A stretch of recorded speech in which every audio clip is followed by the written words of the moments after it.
Disclaimer.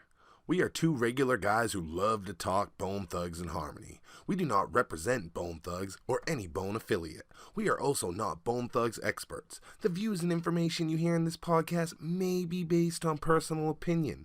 Please feel free to leave corrections and clarifying information in the comments. And enjoy.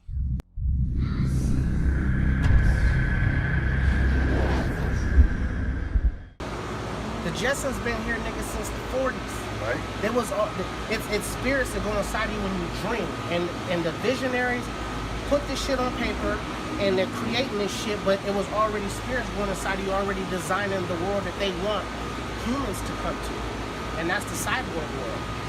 Aliens, all that shit, bro, because they can take an alien brain and have a cyborg body and they can control shit. So they're practicing on humans. Oh, your legs gone? I'm part cyborg now. Yeah. You part cyborg. We just patch you up, upgrade you with some. This is just a small example of what they're gonna do. They're already replacing the stomach. They're already replacing the heart. Like they're gonna RoboCop. replace every organ until they perfected this shit. 2030, nigga, it's gonna be straight road cyborgs. 2030, you heard it. Nitty's telling you right now. 2030, mark my words. You ready for the war because you're already a cyborg. Because I've been predicting this shit for a long time. A lot of shit that's been going on, I've been predicting. I already knew we was gonna have a black president. I already knew Donald Trump was gonna be. I mean, if you fucking look at Back to the Future, he was the president on Back to the Future. Same year. Same fucking year. Go look at that. The Cubs won. Mm-hmm. Chicago won the World Series. Man, you gotta understand these movies.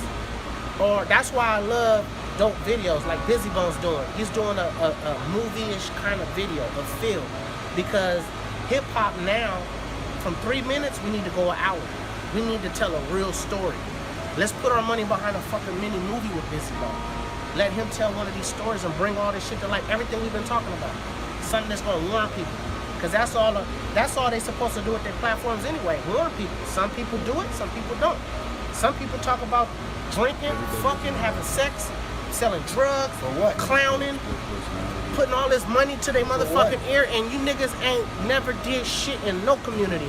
And if you did do something in your community, it's because you need tax write-off. And that's on Thanksgiving and that's on Christmas. You don't be there April, you don't fucking be there May, you don't be there February, so who are you for? You niggas wanna go give money to these females, and all it's doing is showing the younger generation I can go there instead of getting a job. I could go strip and belittle myself because these niggas, the most popular niggas in the world, in the music game, is going to clubs and making it rain like it ain't nothing. So many people could have ate on that family. It's deep. It's not everybody, but your closest just a family cycle. should have ate. That's the cycle of life. That's the cycle we gotta change. Because we lost, we deranged. They're controlling our minds with frequency already. And they controlling our minds with food, hunger. You feel what I'm saying? You gotta wake up. We don't even own where we live at right now. Even if you own a house, you don't own the house because you don't own the area the house is on. The county. And if they're in trouble, they're gonna pay you off a little bit or whatever, and you gotta go to a place that's quarantined. Why? Because you can't live there because you got a disease and they got brand new laws right now. They don't want certain bloodlines to be cursed. Go study Apple. Go look at Apple. Go look at the headquarters. Have you ever seen the headquarters of Apple? No, not personally. Now, after today, you are. Okay. After today, go put in Google search Apple headquarters, and you tell me that space stations ain't alive. And that's why they are the #1 company in the world. Just so happened to Apple. It was bitten by who? Eve? Is that what you got? You slick people took it back to the beginning? What was the price so of the you guys are the alpha and omega of this new technology, and the aliens are visiting y'all first. You know what I'm saying? And you just fighting with Korea because he got a couple little aliens that don't like the aliens y'all fucking with, so now y'all trying to battle who can get the most gold because aliens have to survive. They can't shapeshift without gold. They're gonna buy everybody's gold. All the minerals are gonna come back from all the minerals. The earth is already like a plume right now. Once Antarctica melts, once they're manipulating the sun and all that shit, once it melts out, Antarctica is gonna make this shit a water world again because this world is water. It's water and trees. You got nowhere else to go, people. You know what I'm saying?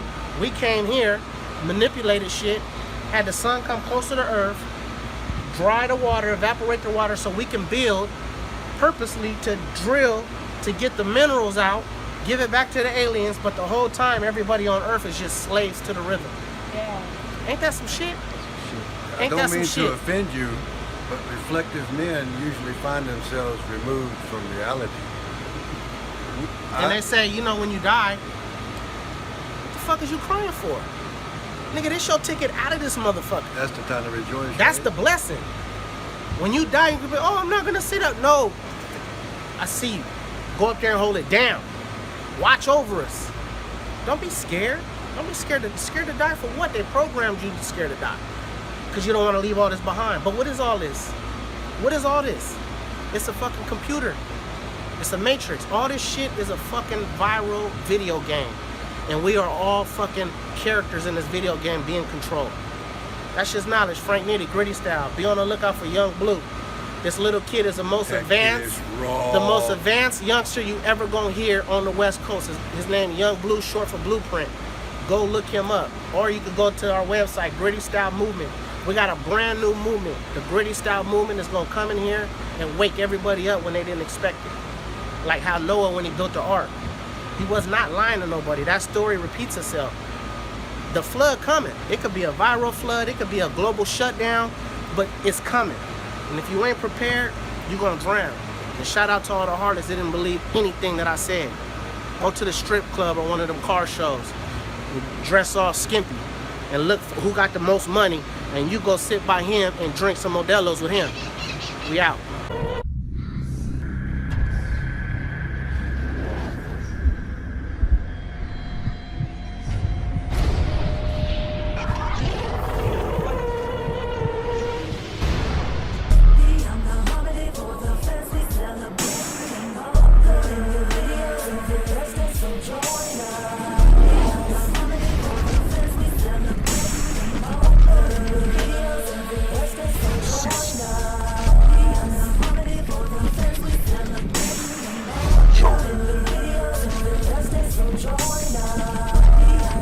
Kick that shit, Feenics. And let's rock with the people's better folks and get in the bond. What's up, y'all? Cecil West, Beyond the Harmony, beyondtheharmony.com with the one and only John Lippy.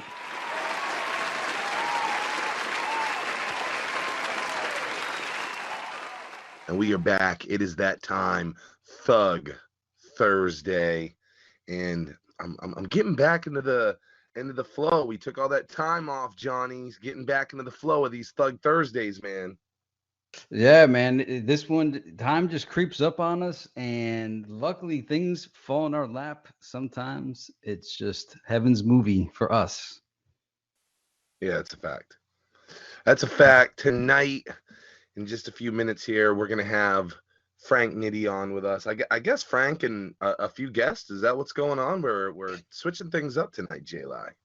Yeah, tonight's going to be a different format, and we're assuming that Frank Nitty's going to be on along with Young Blue and Brother Clay from the Misery video shoot that I was a part of. And let me just quickly let you know how synchronicity happens. Now, I have a real interesting synchronicity with Brother Clay. He's the one that gave me the opportunity to go out to California for the Bizzy Bone Misery video shoot. And I took a week off last week because, as you guys know, I've been traveling. And I was going through all my files, and I got to the Misery folder, and I was like, all right, well, I guess it's been a year. I guess it's time to archive this stuff and just kind of do what I do to spiritually close the chapter on something. And just as I was about to do the final move of the files, I was sitting there, I said, man, I haven't heard from Brother Clay in a while. And it's a real shame for us to just say goodbye to Misery, because I feel like there's so much more that Misery can do. It's such a great song, great video. It was an excellent cast. And just as I was about to hit that final click of the mouse, my phone rings, and it was Brother Clay. And I was like, I can't believe I channeled this guy. And then we had this great conversation, and he's like, you know what? Why don't we call Frank Nitty? And Frank was the one guy I wanted to talk to when, before Cecil and I started our first Beyond the Harmony episode, in my mind, I already knew what I wanted the show to be. And the conversation I had with Frank at the shoot, was the essence of what I wanted to present to the fans on Beyond the Harmony. So I'm hoping tonight's show captures at least a smidgen of the conversations that we had out there in California at the video shoot, because Frank has an amazing part of the Bizzy Bone story, as well as his own story, as well as Young Blue's story, and who knows how Brother Clay, how he's going to add into the story tonight. So we don't know what to expect. We didn't even prepare a real script for this because we all know each other. So we're just letting it flow. This is a true freestyle, true off the dome. We're just going to let it flow, see how it goes. What what I like about it is, Beyond the Harmony is all about uncovering those mysteries, the things that we do not know the most about. And I would say that time period that Frank was involved with Bizzy, there's a lot of questions there. There's a lot of questions surrounding, that time frame, that era in Bizzy Bone's life. Bizzy's talked about it, but I mean, it seems like there's a lot of untold stuff. So Frank seemed to play a huge piece in that, and I think we're gonna find out a lot of great stuff tonight that we just haven't heard as fans. Not to mention, I mean, his involvement with Crossroads 2010, which to me is one of the best Bizzy Bone. There's so many Bizzy Bone albums out there, right? So I mean, it's always like, what are the best ones? And Crossroads 2010 has to be in the top 5 of them. Yeah, I was thinking that earlier today. I was like, man, Crossroads 2010, that's top 5 Bizzy right there. And even I think Bizzy Bone said it himself when we did that interview. So yeah, no, absolutely. Crossroads. We're gonna get to unveil stuff about Crossroads 2010 because Nitti had a big part of that. And then, as you were saying, that's the blackout period for me is 2004, 2003 to 2006, because I had just began a full-time job, and it was like 17 hours a day. It was a grueling position to have, and I didn't have free time to enjoy my favorite group, Bone, for the most part. I mean, I was able to hear a few things, but not stay on the boards like I used to, and get all that intricate stuff. So I missed a lot of that Bizzy Bone period where he was dropping album after album after album after album, and it just one day I finally got on top of things at work and I just took it all in. I'm like, how, all this happened and I wasn't here for it. So I'm looking forward to hearing some things tonight. Yeah, and with that being said, Johnny, I think we may have Frank on now. I see we have somebody called in. Let's do an unmute and check out what we got going on. Yo, you're on Beyond the Harmony. Who do we have? OG, Frank Nitty. Oh, Nitti. What up? Holy smokes, the legend on the show Beyond the Harmony. Thanks for stopping in. So just first off, thanks for being here. And we were talking about you before you got in, and we were talking about the background that you had with Bizzy Bone, the Crossroads 2010 album. But there was stuff that happened before that. So, I kind of want to just gently get you into this combo with us, and just let us know, like, how did you even at the beginning connect up with Bizzy? And I know from watching some of your videos that you did a lot of like nightclubs. You say you're going to like 10 nightclubs a night. Was that how you met Bizzy, or was it through like a different? Well, actually, I mean, of course, we all grew up on him. I was really a fan of Bone Thugs. You feel me? I was just from Long Beach, at the time that the people that I were with, because I rolled with the Dogg Pound. So you gotta take this back when the Dogg Pound was dissing Bone Thugs and Harmony. You feel what I mean? So once upon a time, Bone Thugs and Harmony were like enemies to the Long Beach music scene. You know what I'm saying? Because they roll with Eazy-E. So Snoop Dogg rolled with Dre, and then when that separated, you know what I mean? It was just two different sides of the tennis field. But I was on the other side. You feel me? And I always loved Bone Thugs and Harmony, but it was like I never had no personal hate against them. That was the homies at the time. You feel me? So I was a fan of them. You know what I mean? But we speed you back to what, 2000? What year you want to go to? Well, well, first off, you were rolling with the Dogg Pound, and I remember you were saying with Nate Dogg, but yeah, I'd like to know. I mean, I know you were a fan of Bone, but like, at what point did you get connected with Bizzy Bone, and like, were you part of the facilitation of the truce? I think at the time, Bizzy Bone had cut his hair off. He was homeless. He was just in a time frame where he was fighting demons. Hello? Yep. Oh, because I heard somebody hang up. Now, at the time frame, I think I got a hold of he was fighting demons bad, man. You know what I'm saying? He was really, really drinking a lot, you know what I'm saying? And through a mutual friend, it was like, man, Nitty, man, if you can, you know, I know what you do and I know where your heart is.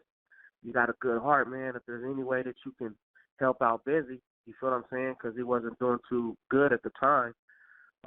You know, I just chose to play that role. I was like, yeah, for sure, you know, hook us up. You feel what I'm saying? And it just started happening after that. And I seen his situation. I knew what he needed. I knew he needed somebody that was there for him and not trying to take from him. You know what I mean? Because I was one of them cats that didn't like him drinking because I know how he gets when he drinks. So, you know, I kind of like cared for him through the whole time, you know what I mean? And it was kind of like management, but I never signed no paperwork with him. I just did it out of love.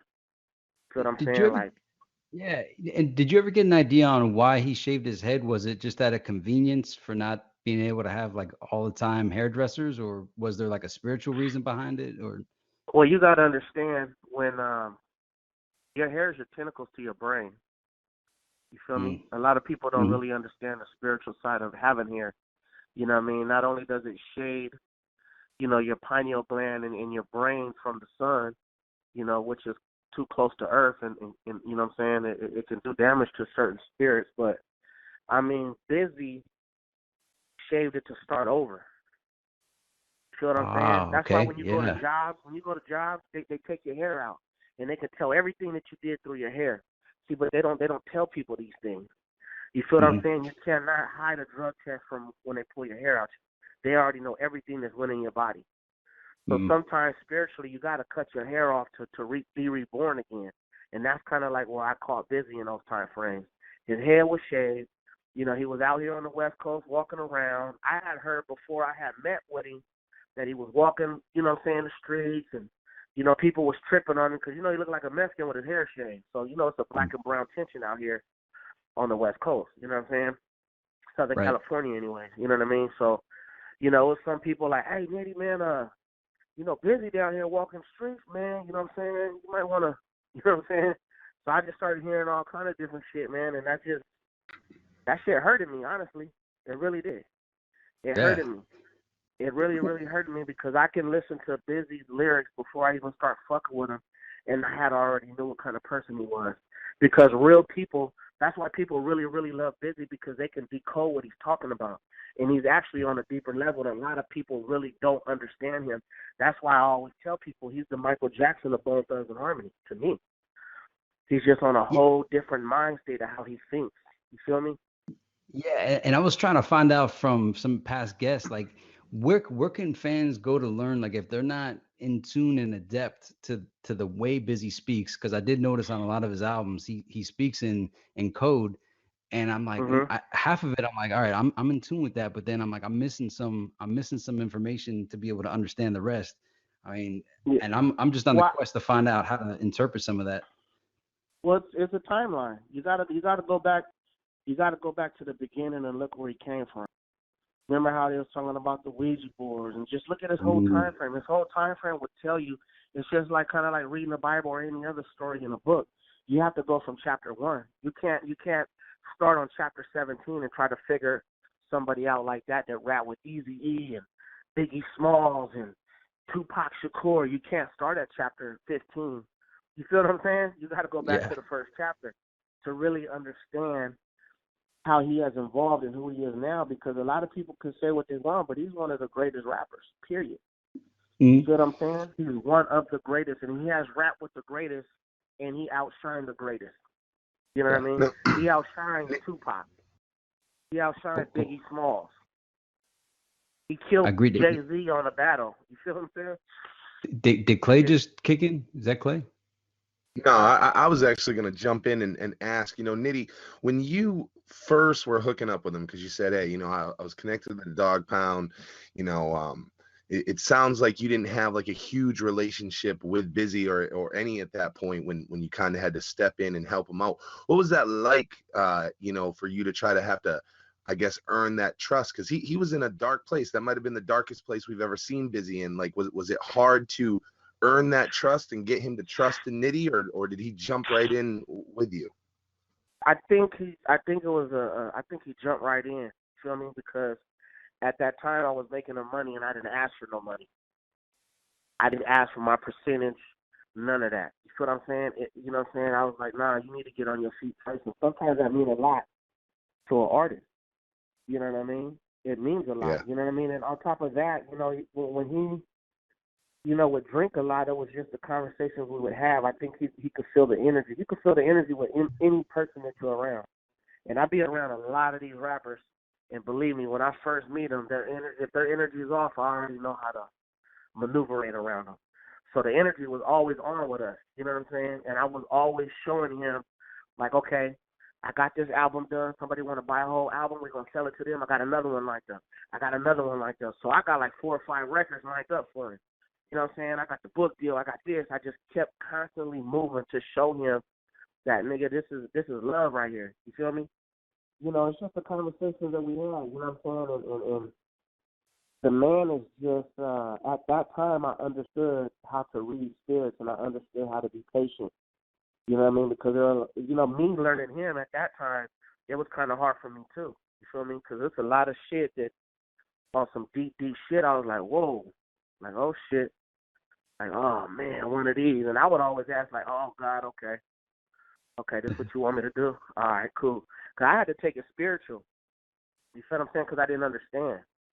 I would expect everybody to be a certain way, but he was just a special person. And as I started learning him, I started protecting him more, even more. You feel what I'm saying?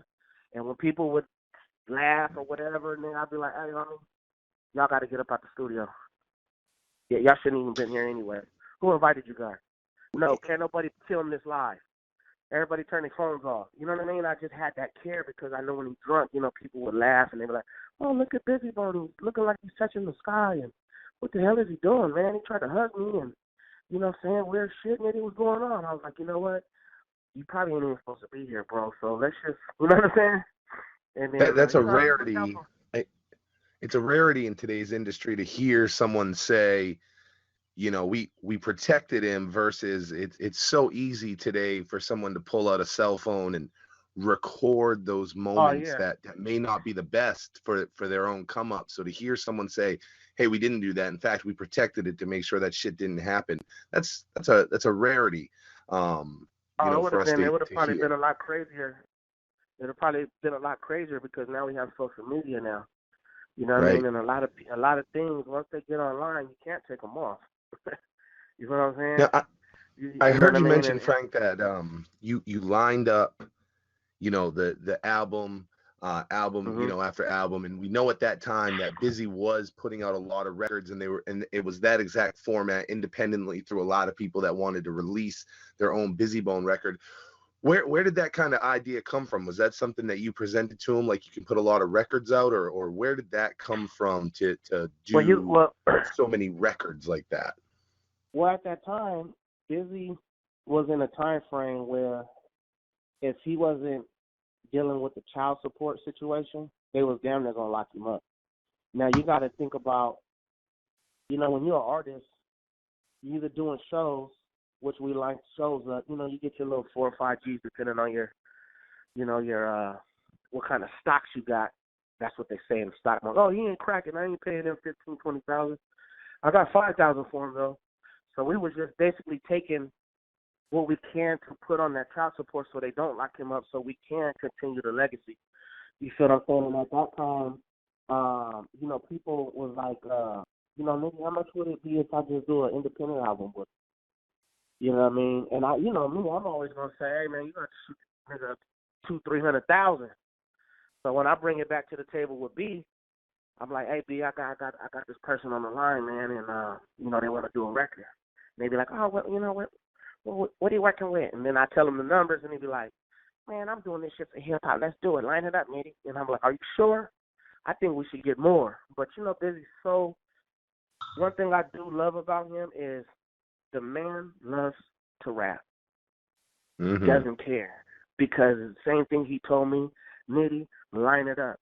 Everybody got to eat. I know what they're trying to do. I know what it is. but line it up because you know what?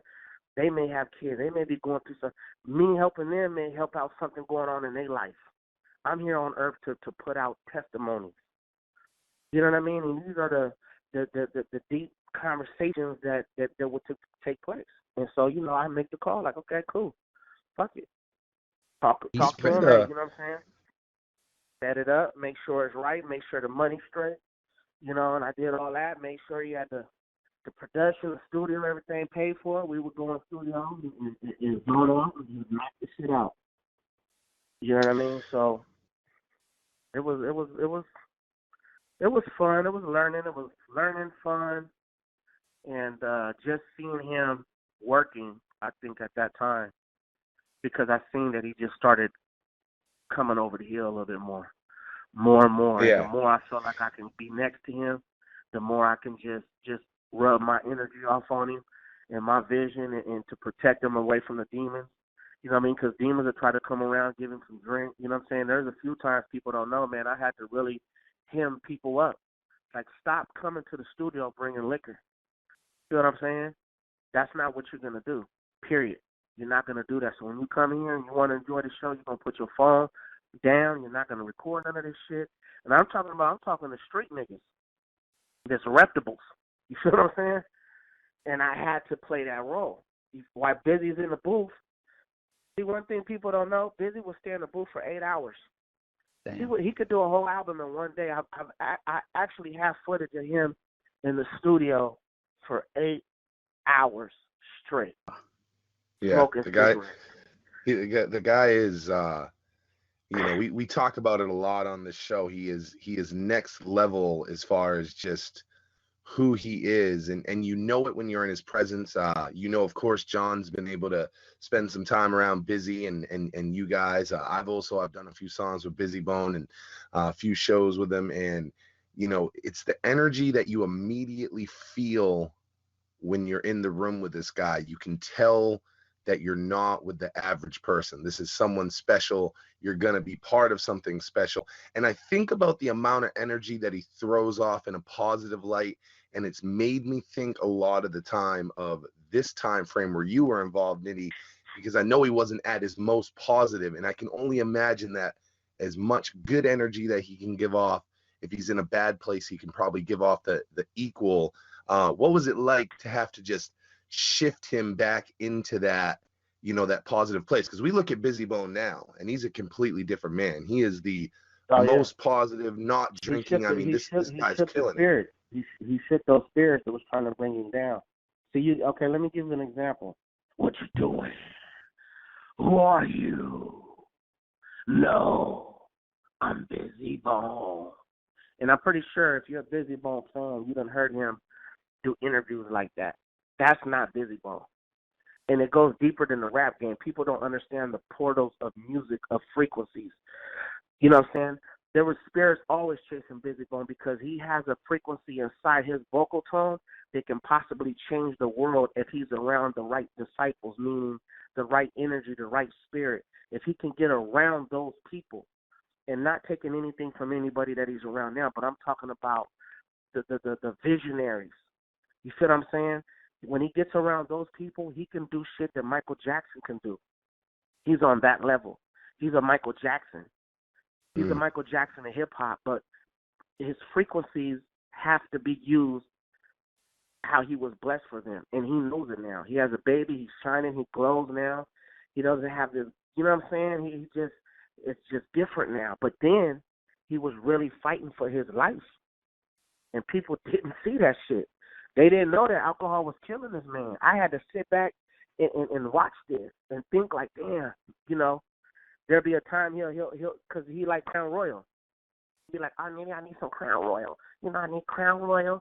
You know, I need this, need that, need this. And I'd be like, oh, okay. You know, he a G. I could be like, hey, Bizzy, I don't think you should. Don't worry about it. Don't worry about it, Nitti. You know, I got this. You know, we just going to sit up here and rock and roll. We're going to knock these songs up. So, you know, I'm a G. I respect his shit. But I will tell you this, and he probably don't even know this shit. I used to take that Crown Royal and I used to dump it down just little by little. You feel what I'm saying? He take a cup, I take a cup, throw it away. He take a cup, I take another cup, throw it away. You know what I'm saying? And I know he probably gonna hear this like, this nigga Nitty, you know what I'm saying? But yeah, I used to do that to you, big homie. You know what I mean? Yeah, I used to do that. And I just cared for him, you know what I mean? It was deeper. I didn't really give a fuck about the I'm in this music game to find the spirits that can change the world. That's why I knew I was guided to Bizzy. Because that man right there, homie, is special. And I've been around a lot of rappers. I've been around the best of the best. That man is special, very special to hip-hop. And he needs to be protected. He needs to be treated like a king. And he needs to be paid his money's worth. Because if I was seriously managing, like right now, that money ain't right. That nigga is not moving out of his house. He is not leaving his kid. You know what I'm saying? They're going to have to pay that man. Yeah, and you know, it's a crazy thing. You know, I heard you say earlier about, you know, hey, he does it for hip hop, and it's a wild thing because he does, as much as Bizzy Bone knows what he's worth.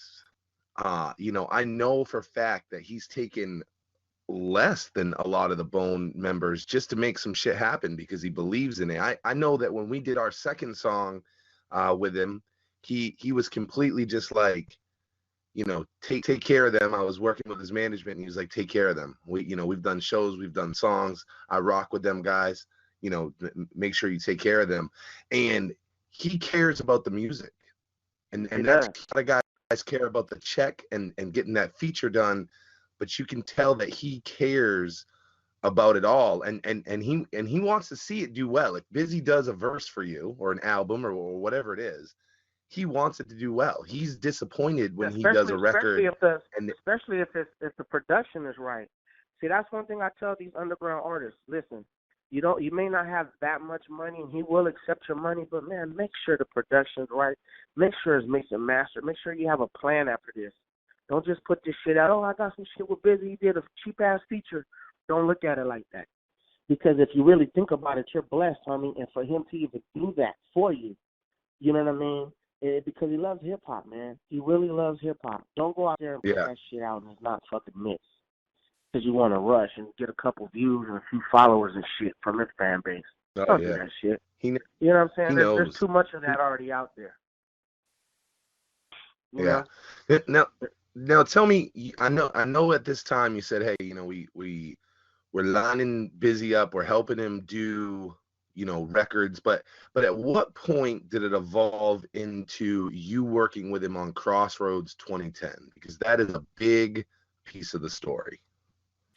Well, it was a rock label, basically, and him and I think the homie Jamie and a couple other people were coming up with a dope concept because they had a big following in the rock world.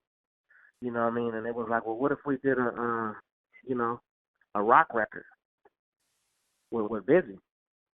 And so they went to me. A few people came to me that knew that I had the patience and I was already dealing with them, and they knew the whole get down with me and Bizzy. And you know, they presented themselves like, hey man, let's do this album. You know, I got this amount of money. You know, can we work it? You think it's cool? You know what I'm saying? I'm gonna let you executive produce the whole record. Or A&R, or however you want to do it. I was like, you know what? Yeah, because the money was a lot more than the past records. You feel what I'm saying? This was like his turning point. That's why a lot of people love the record, because Bizzy was actually getting paid some cool bread. You feel what I'm saying? It was I think that was the money that, if I'm not mistaken, that was the money to just knock his whole child support out the park. It was perfect timing. You know what I'm saying? Niggas had a cool budget for the production, studio time, everything. It was kind of like a real, you know, he still gets paid off the record, opposed to other albums.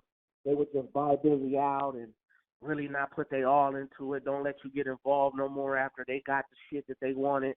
You feel what I'm saying? This was something that was, you know, it was a dope feeling at the time. You know what I mean? And I actually there's two versions of that album. What people hear today is the rock version. So basically the concept was that when we did the original record, they were like, well, damn, you know, this is kind of hip-hop. This is like some street shit. But we'll flip it and turn it into rock. And that's what they did. So that version is like the rock record. You know what I mean? I got more game than Nintendo. And when you hear my version, you're going to be like, oh, shit. You know what I'm saying? So there's a whole completely different sound to the Crossroads records that I have in my vault. You know what I mean? And are there like and cut tracks as well? Like does your version have tracks that didn't make the final rock version? Yeah. Oh, of course. Yeah. Oh, hell yeah. Nice. Yeah. You can actually go. I'm playing it because even Lazy Bone didn't hear my version. And there's some shit on YouTube that you can actually, where you see me sitting in a chair and I'm playing it. Mm-hmm. I'm playing a few songs on there. I'm letting Lazy Bone hear it for the first time, and it's showing Lazy Bone's reaction. So you can actually go on there and check it out. Pretty dope. Yeah. Who came I up heard with of the the name? cowboy. Go ahead, John. Cowboy? Crossroads. Yeah, real quick before we got that, I always wondered who came up with the name Crossroads 2010. Was that like Bizzy's idea, your idea, the rock company? I think we all kind of had a say-so in it. What they wanted to do was come up with a name that was kind of catchy, you know, being that they did put some money in it. And, you know, one of his biggest records is Crossroads, so we wanted to show that it was like a Crossroads 2010, like a new version, you know what I'm saying, of Bizzy Bone. You know what I mean? And that's basically what I forget who came up with that name. Bizzy might have came up with that name. Well, it seemed like it was also a play on word of crossover, because there's the crossover EP. I don't even know if that's a fully sanctioned album release, but there's like, it's called the crossover EP, and it's kind of like the first 3 rock tracks on the album. And I was just wondering if that was strategic as well, and if it was like a double. Yeah, that was strategic. It was strategic. Yeah, that was from the company actually itself, and they was like, okay, well, this is a crossover, Crossroads, so they tried to keep the whole concept going. And being that it was rock, you know what I mean, that was just like a little name for the EP to put out there. You know what I mean? And that's fun, man. When you first, Go ahead.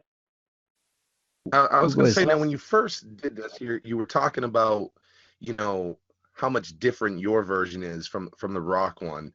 I mean, the assumption would be, of course, that you guys did your version first. When it was presented, it was like, hey, this isn't much, you know, this isn't really a rock thing. We want to change it up. Was that a hard transition for you? Were you kind of attached to the way the song sounded, or were you real open to changing that sound so much to what we hear? I mean, at that point, because we put a lot of blood, sweat, tears into that shit. People don't know. When you hear these albums, you don't know all the time and the early morning getting up and calling all the producers, calling the people to film it, you know, making sure the engineer's taken care of. I did all of that. I didn't just A&R that record. I actually if you look at the record, it don't say executive produced by Frank Nitty. You feel what I'm saying? It has the names of the person who invested in it, but not one time did they come to that studio to even check on the record. You feel what I'm saying? Not one time. They just trusted me, so I actually should have had executive producer points on there, but at that time I really didn't trip because I didn't invest in it. You feel what I'm saying? But I invested my time. You know what I'm saying? I had to get the production right. You know what I'm saying? I had to get this, that. You know, Bizzy's ready to go. Bizzy gonna rap on.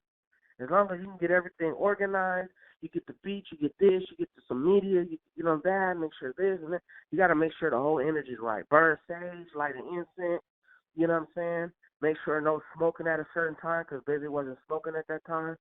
Keep the air clean because now we're putting out a real quality situation.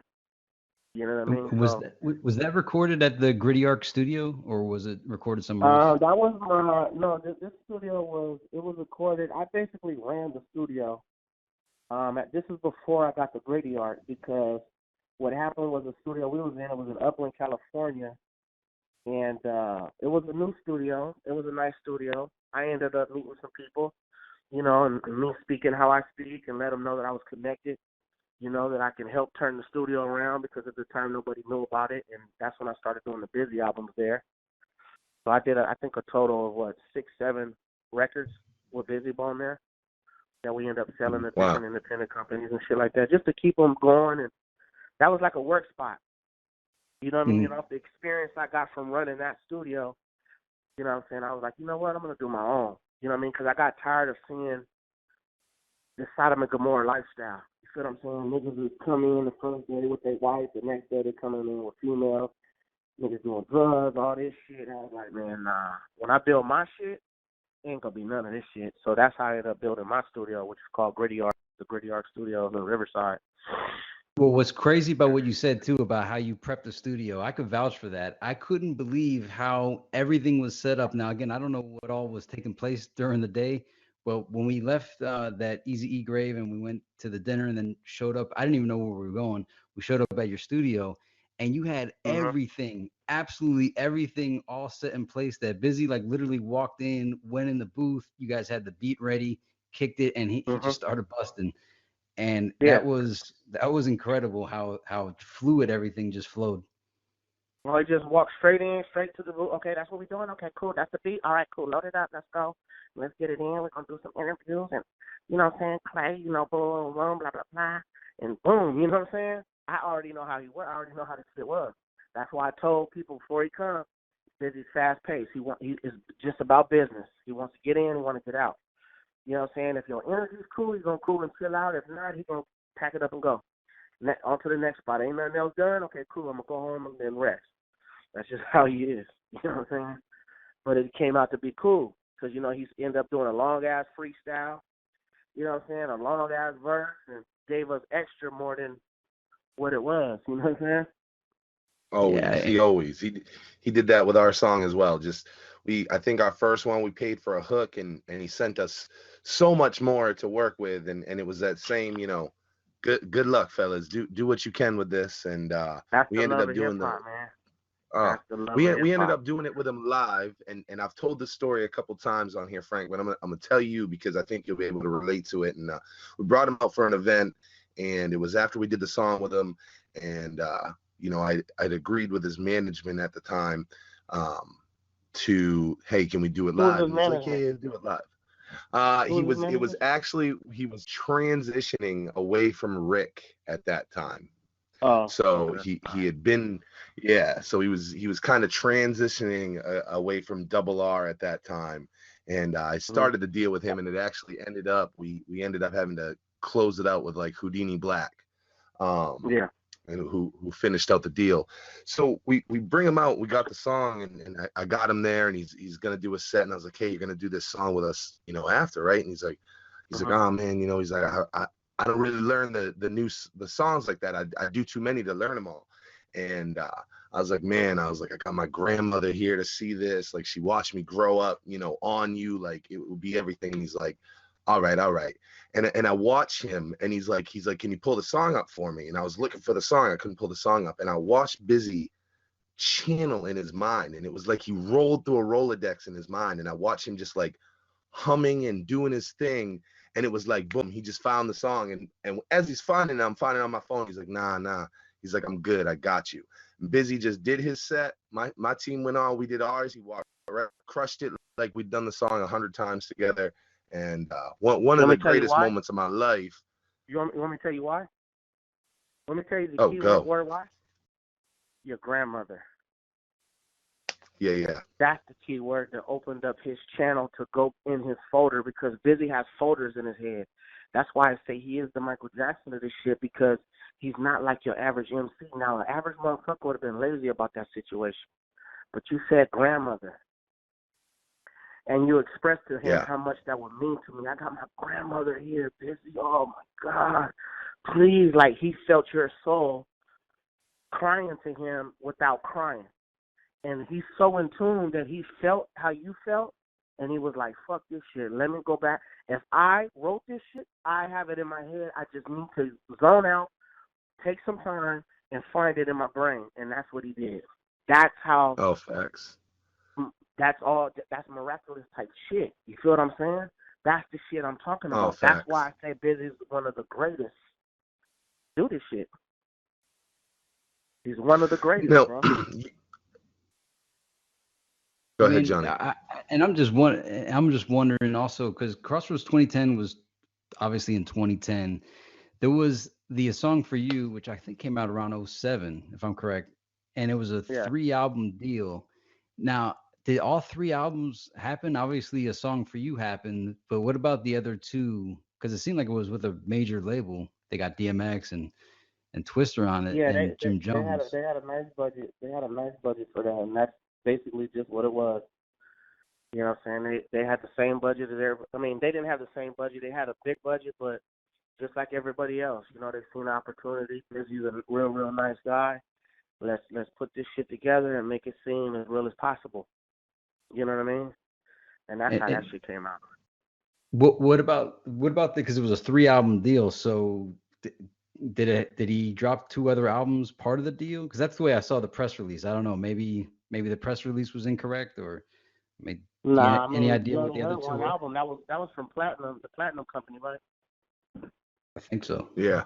Yes, Platinum something. Yeah. Well, he only did one album, so you know, whatever it was, maybe it was just a verbal situation, but. Do you know if there yeah, was there like an aha moment for Bizzy, like through his rehab per se with you, and recollecting his spirit and his soul and his mind and getting everything back? Do you recall there being a moment where you saw like the demons come people off? laughing at him? No, not so much the people laughing. I'm saying, like, was there a point where you were like, all right, this brother's healed? Could you see it? Was there a moment where it happened where you knew Bizzy was going to be fine, or did that happen later on? that was when I left him. Mm-hmm. My job was done. I feel like he's back on his shit now. You know what I mean? He's not drinking now. You know, this is when he started working out, and I felt like he's good now. You know what I mean? I can actually look in his eyes and see that essence, that spirit is back into his body. And I felt like my job was done. Actually, after that, that's when I really started developing a new artist, you know, Young Blue, my little protege that I have now. And that's how the transition came after Bizzy. So after Bizzy came Young Blue. Was that a hard transition for you to make? I mean, you get Bizzy at what we could consider probably his lowest since his fame, and you help bring him back up to the height. And then once you get him there, you step away. Was that a hard thing to do, to bring him back up and then step away once you got him back up, or did you know from the beginning it was going to be like that for you? I didn't know. I really didn't know. But it was hard in 2 ways because, you know, I feel like I'm a good enough guy. I'm a reputable enough to really hang with Bizzy his whole career. I can actually see me being with him. You know how you have artists and they just have somebody with them for their whole career? I could see me and Bizzy being like that. If I really, really wanted to, I know that I can play that position, but I also know that there's other spirits in the world that need my help. And I'm on Earth. I know why I'm on Earth. I'm on Earth to help people. You know what I'm saying? I don't really care about the mainstream. I like to be up underground right before artists get to the mainstream so I can coordinate them. You know what I mean? That's the reason why I go out to the juvenile halls and I talk to the kids before they go to prison for the rest of their life. I go try to nourish their minds and let them know, you know what I'm saying? You're in here. Everywhere you go, everything that you do in life is for a reason. And once people can break that shit down, then you'll feel a lot better. People don't know how to break that down. Even death is not a sad thing.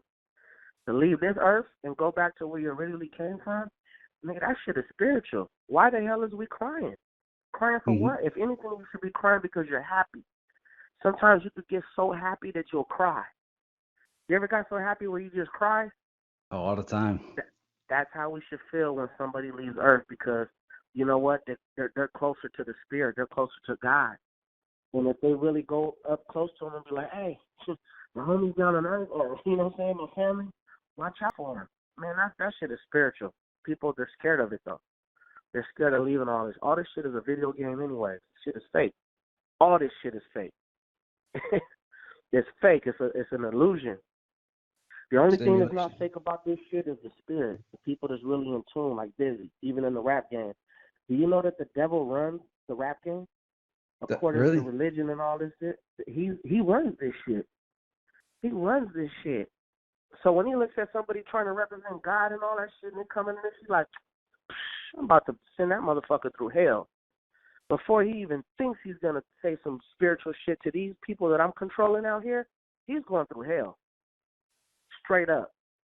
And if he don't follow the 10 Commandments and follow the spiritual laws, he's going to get picked apart. That's why Jesus, the story of Jesus, is so dope to me, because he's the only person that came on earth and never got picked apart, and he never folded. He represented God to the fullest. He represented the energy to the fullest. And when he said he walked through the shadow of death and all that, 40 days and 40 nights, unharmed. That's how this rap shit is. This shit is demonic. This whole rap game is demonic. And all these people that's winning and all these people that's running this shit, these Italians and Jews and all these different races, they're investing in these artists. Like the 6ix9ine, the reason why he got security, because he has a fucking investor now. Because they know that he gets under people's skin. There's cancers in hip-hop now. Now they're just like, oh, you got a gang of views? Oh, you don't sound like shit, but you got a gang of views? Let's invest in you, fuck it. Let me be the silent investor, but I'm monetizing everything you do, and that money goes back to me. But I'm gonna pay you to go talk shit. Yeah, talk shit about that old fucking rapper. He ain't shit. The numbers ain't nothing no more. This rap game's fucked up. The legends are fucking dying out. They're all fighting against each other. Groups. You don't even see groups together no more, because there's always somebody in the group that's always fighting, and it's always over money. Instead of the groups coming together and figuring out we can monopolize, we can take this game over if we use our minds. We got the internet now. We don't even know how to monetize ourselves, but these blogs is eating off us, our stories. You feel what I'm saying? Like, this shit is real. Like that's why I love Bizzy. And once I finish this shit that I'm doing with Blue, I'm going back to Bizzy. I'm like, Bizzy, let's do it over this game. Let's do it. Because now I'm starting to hit these corporations up. I want to be able to hook up with Bizzy Bone with Microsoft and do some different shit that's never been done. I want to start doing hologram concerts and shit. You know what I'm saying? Bone Thugs and Harmony or anybody. Just do holograms. You ain't even got to be there. You want to interview Bizzy? Boom. We're going to go with Vizio, one of these big-ass companies, Microsoft. We're going to start putting certain interview TVs in these celebrities' houses where it's like making it seem like you're there in 4K. And we could start out by Bizzy Bone. Anybody want to do these brand new interviews? Go to this. You got to have this kind of shit, this kind of technology, to this Microsoft new TV, interview TV, and we're going to do some of the biggest shit that's ever been done before. That's how you get your $1 billion. Look at Dr. Dre and what he did with the fucking with the earphones. It's not that he did it. Jimmy Iovine plugged that up with Apple. I'm like a Jimmy Iovine. He's just got more years on me, and he's a fucking, Jew? He's a Jew, right? I think so. I mean, most of those guys. Those guys, the Jimmy Iovine's, the Puff Daddies, the people that don't rap, the Frank Nitty, we're the ones that's supposed to get G'd up and use our experience and go in these companies and fucking shake their heads to come back and invest in these artists. That's my role. That's why I say if I fuck with Bizzy again, we're going to take over this game. I got concepts for Bizzy. I haven't even told him yet that I want to do. I just mentioned some of them with you. So whoever's listening to this shit, those are a few. When you were saying that about how like the Iovines and these guys set things up for artists now, another thing fans may not know is I think you were saying the book deal. Were you the one that kind of got that going? Yeah. I did the whole shit. You know what I mean? I never did no book deal before. I never knew how it was ran or none of that. But I just know that at the time, Bizzy was available through mutual friends, and they were like, "Hey, Nitti." First, they asked me to do a book deal. And I was asked to do a book deal, and I was like, you know what? I would rather you do something on Bizzy, man, because his story, and it needs to be told, documented. So I basically gave up my book deal and all my experiences to help Bizzy, because at the time he needed the money more than I did at the time. So, and that's another thing, you know what I mean? It never was about me. At the time I was dealing with Bizzy, it was all about him. You know what I mean? And God told me not to worry, he'll take care of me. So I made sure, that the book deal was right and every book sold. I mean, they gave him upfront money to do the book, and they were trying to take it where he don't get nothing off any sales. And I had to go back there and be like, nah.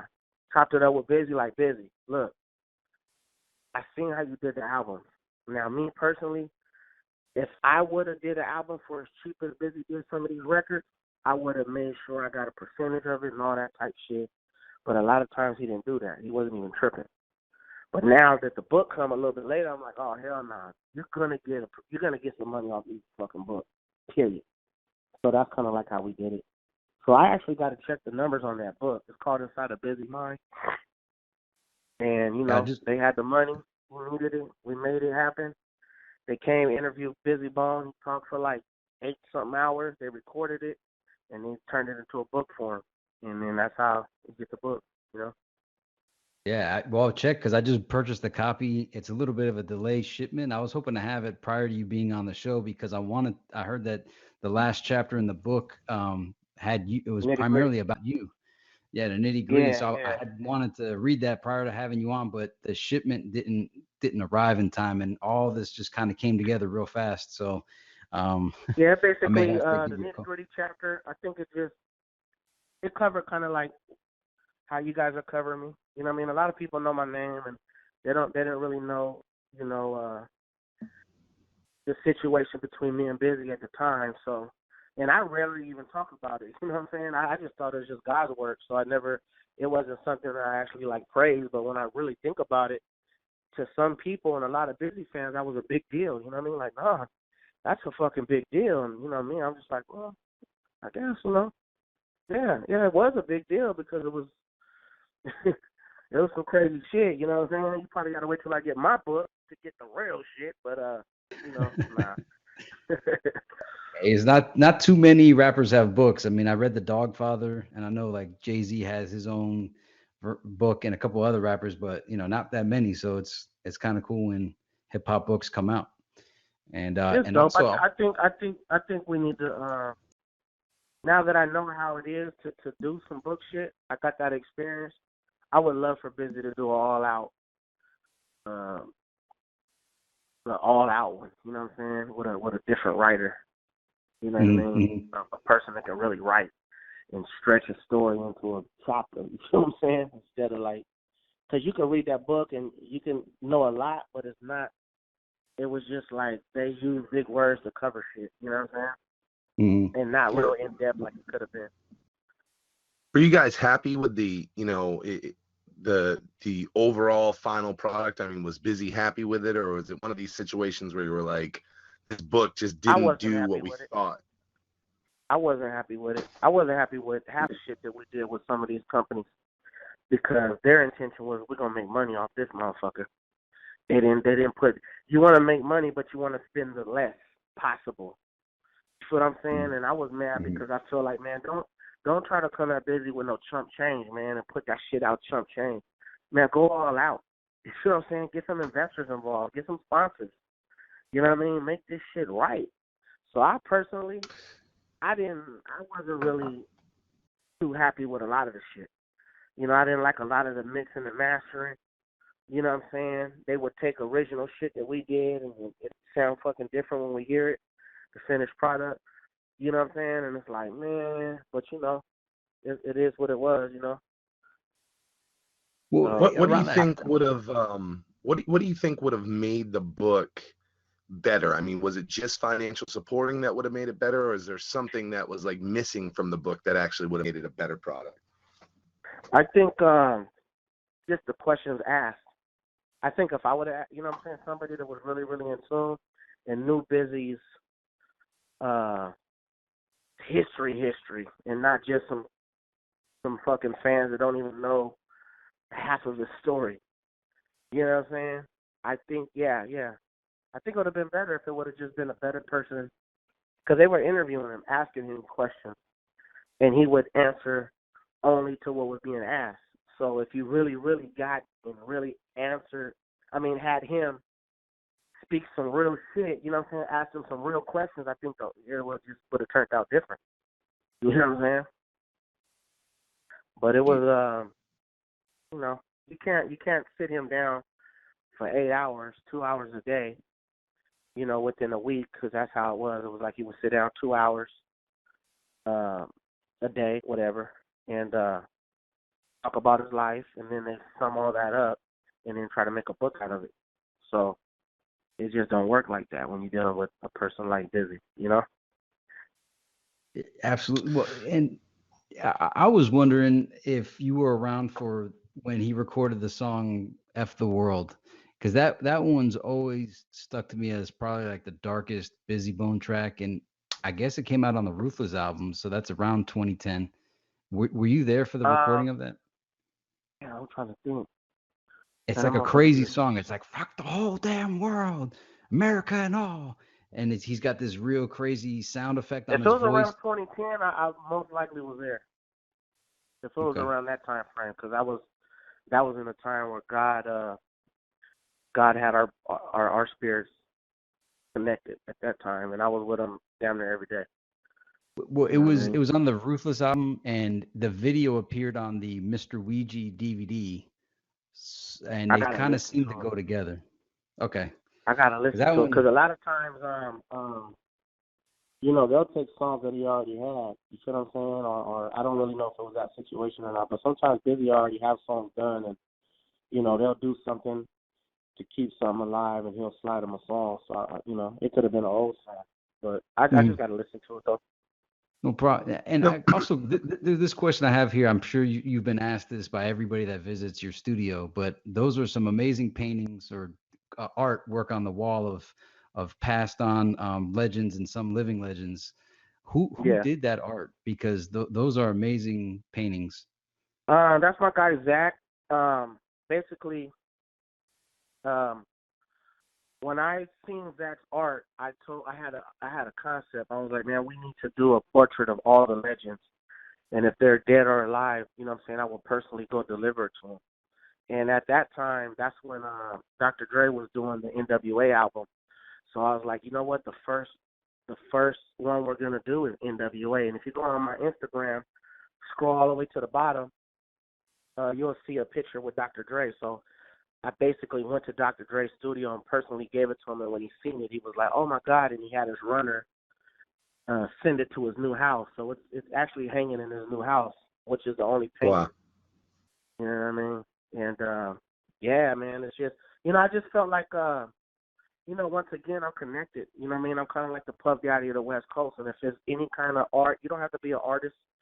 You know what I'm saying? A rap artist. You could be a drawing artist. You could be anything. If I have faith in you, I'm going to help you get to the next level. But you got to understand, I had this man draw Mac 10, Ice Cube, and I personally went and delivered this to him. So the feeling that he got, you got to understand, somebody that lives in Kansas City, you know what I'm saying? Not even knowing, these are like people he's dreamed of holding his artwork up. I wouldn't make that happen for free. Never charged him. You know what I mean? So I just Is it changed is another it life, so. is it a hard role for you, Nitty? It sounds like you do a lot to help put a lot of people on. You said you went right from Bizzy to helping Young Blue, and you said, hey, once I get him where he needs to be, maybe back to Bizzy. Who knows? It sounds like you spend a lot of time though investing in others. Is Other that a people. hard thing for you that it's not as much investment in in you as Frank Nitty, or do you feel that this is the purpose? You are here to invest in other people. I'm here to invest in other people, and I'm kind of glad you said that because I'm going to tell you something. Never one time will you go online and find me doing anything for myself. Never. And I've helped so many people out, and you know what I'm saying? People, nobody's ever said, you know what, Nitty, here, take that, bro. Nobody's ever did no shit like that. I'm always spending my money helping other people out. And I feed the homeless every month. I feed them 2 times a month at a park. I got a following of 300 that comes faithfully to these gatherings that I do at Fairmount Park in Riverside. That's $5,000. So that was one of the reasons why I have a young artist, because we create music and we create merchandise and we sell this, and the money that we get from this, we give back to feeding our community. You feel what I'm saying? So, yeah, I'm always giving, man. And, I was just talking to Blue the other day. It's time for me to really just start zoning out, because I want to get into movies. I got ideas. You know what I mean? I got a lot of ideas that I want to do that's going to wake up the world, because we're so lost as humans. we're controlled and we're like sheep, and our mentalities are shackled, you know what I'm saying, to certain kind of frequencies of life. We're all being played and used like Muppets, you know what I'm saying, and people don't realize this shit. So that's why I don't really trip, because I know God gave me this role. I just like Noah. Noah didn't even know why God said, hey, I want you to build this ark, because you know what? In the future, I'm going to flood all this shit, and a lot of people are going to die, but I'm going to send people to you, and those people that I send to you or your friend or whatever, you know what I'm saying, you're going to save them, whether the animals or what. This is what he's telling Noah. Noah didn't even like, what? Build a what? Man, that sounds dumb as fuck. All right, I'm going to build. Don't worry about that. I'm going to bring people. You're going to get the help to build. And that's kind of like how I was. That's why I call my studio the gritty art, because now God is sending different artists to him to build a team, to build Voltron. You know what I mean? Because he's going to need us in the future. When the New World Order and the government, and they started having wars with all these different species in the world that's not humans and shit like that, a lot of shit's going to fucking happen, homie, that people really don't understand. And this shit is deeper than rap. You know what I mean? It's deeper than rap. That's why it's only a chosen few that really should be rapping. Everybody else shouldn't even be taken serious, because they're here to distract the sheep from the real shit that's going on. That's the reason why I developed Young Blue. When you listen to Young Blue's music, he's not bullshitting when he's talking, and he's a kid. And he's rapping on a level people probably like, what the fuck? He got on a song with Bizzy. He destroys. My little protege destroys anything he's on. The better the rapper, the better he's going to come, because I've trained him like that. Like Mr. Miyagi and Danielson. You know what I'm saying? I'm training him. Like Sarah Connor did John Connor. Training him because the future was going to be ran by robots. The same thing with Young Blue. Artificial intelligence is not that far away. And we need to get this shit together now, because we only got one shot at this freedom with our voices. This music game is going to shift. They're already getting rid of CDs. Pretty soon they're going to start monetizing the whole game. You're not going to be able to put no podcasts out. You're not going to say anything about spiritual shit, none of that shit, unless it's ran through good. They're going to have a system and all that that's going to really control everything that a human being is doing on Earth. Beyond the harmony for the fans, we celebrate. I'm good in the videos every Thursday, so join us.